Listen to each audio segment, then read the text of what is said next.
Hello dear students. Today we are going to learn about linking verb. A link means to connect.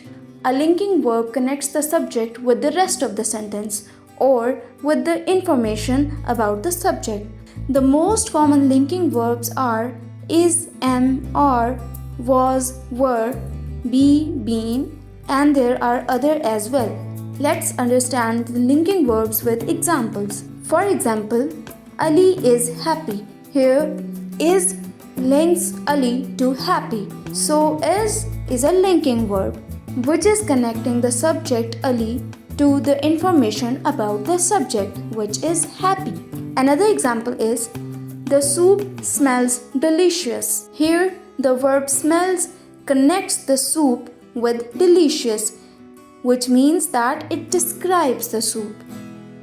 Another example is she became a doctor. The verb became links she with a doctor. So there is a quick tip to learn. If a verb is connecting or describing or identifying the subject, it is a linking verb. I hope it was easy to understand. If you have any questions, feel free to ask in the comment section. Thank you.